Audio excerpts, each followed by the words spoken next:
Hello అండి, welcome to women's page 2. ఈరోజు వీడియోలో నేను బెండకాయ వెల్లుల్లి కారం రెసిపీని షేర్ చేస్తున్నాను. ఈ రెసిపీ చాలా రుచిగా ఉంటుంది. పిల్లలకు బెండకాయని అందించడానికి ఇది ఉత్తమమైన మార్గాలలో ఒకటి. మరి ఇంకెందుకు ఆలస్యం, వీడియో చూసేద్దాం. ముందుగా లేత బెండకాయలు 250 గ్రామ్స్ తీసుకొని ఇలా శుభ్రంగా తుడిచి ముక్కలుగా కట్ చేసుకోవాలి. ఇప్పుడు డీప్ ఫ్రైకి సరిపడా ఆయిల్ని మనం హీట్ చేసుకొని ఇలా కట్ చేసుకున్న బెండకాయ ముక్కల్ని ఫ్రై చేసుకోవాలి.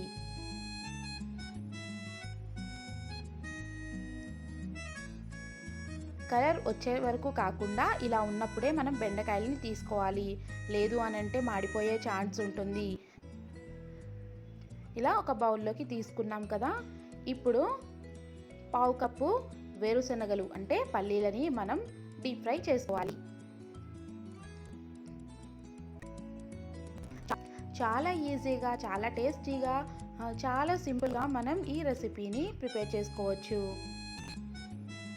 ఇలా ఫ్రై చేసుకున్న పల్లీలను కూడా మనం ఓ బౌల్లో తీసుకుందాం.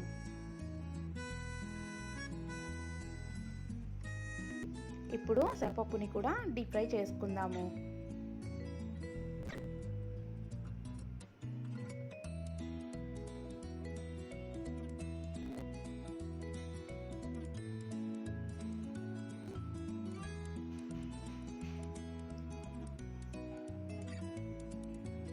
ఒక బౌల్లోకి తీసేసుకుందాం. ఇప్పుడు వీటన్నిటిని పక్కన పెట్టేసి మిక్సీ జార్లో ఒక వెల్లుల్లి, కొద్దిగా కల్లుప్పు, కొద్దిగా జీలకర్ర, అలాగే 1 స్పూన్ కారం, కొద్దిగా ధనియాలు వేసి మిక్సీ పట్టుకోవాలి. ఇలా మనం మిక్సీ పట్టుకున్నాం కదా. ఇప్పుడు ఈ మిశ్రమాన్ని మనం బెండకాయ ముక్కల్లో వేసి మిక్స్ చేసుకోవడమే.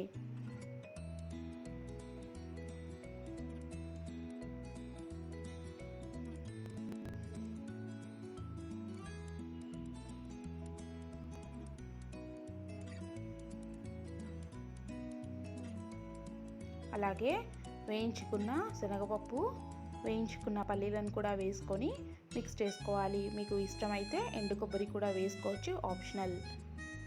ఇలా అన్నిటినీ మనం మిక్స్ చేసుకోవాలి. అంతేనండి, చాలా చాలా టేస్టీగా ఉంటుంది. ఈ రెసిపీ రైస్తో అలాగే సాంబార్, రసం సైడ్ డిష్గా చాలా బాగుంటుంది. మరి మీరు తప్పకుండా ట్రై చేసి ఎలా వచ్చిందో కామెంట్ సెక్షన్లో తెలియచేయండి. మరి వీడియో నచ్చిందా? అయితే లైక్ చేయండి. మరిన్ని వీడియోస్ కోసం మా ఛానల్ని తప్పకుండా సబ్స్క్రైబ్ చేయండి. Thanks for watching.